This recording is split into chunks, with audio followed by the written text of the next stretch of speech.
যুক্তরাষ্ট্র পাকিস্তানের বিমান বাহিনীকে আকাশ থেকে আকাশে হামলার জন্য ব্যবহৃত উন্নত ক্ষেপণাস্ত্র সরবরাহের অনুমোদন দিয়েছে। নতুন চুক্তির আওতায় ২০৩০ সালের মধ্যে পাকিস্তানকে AIM-120D3 ধরনের মাঝারি পাল্লার AMR/AAM ক্ষেপণাস্ত্র সরবরাহ করা হবে, যা AMR/AAM সিরিজের সর্বাধিক উন্নত সংস্করণ।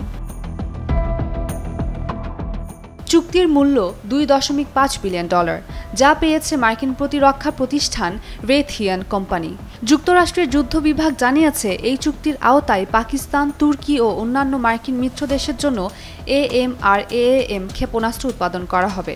AIM-120D3 ক্ষেপণাস্ত্রটি পদ্মা সেতু, মেট্রো রেল এবং এলিভেটেড এক্সপ্রেসওয়ে নির্মাণের গর্বিত অংশীদার বসুন্ধরা সিমেন্ট। দৃষ্টিসীমার বাইরের যুদ্ধ পরিচালনার জন্য তৈরি এবং শত্রুপক্ষের বিমান ও আগত ক্ষেপণাস্ত্রকে উচ্চ নির্ভুলভাবে আঘাত করার ক্ষমতা রাখে। প্রতিরক্ষা বিশ্লেষকদের মতে, এটি পাকিস্তানের F-16 বহরের আঘাত ও আকাশ প্রতিরক্ষা সক্ষমতা উল্লেখযোগ্যভাবে বৃদ্ধি করবে এবং বর্তমানে ব্যবহৃত AIM-120C5 সংস্করণকে প্রতিস্থাপন করবে।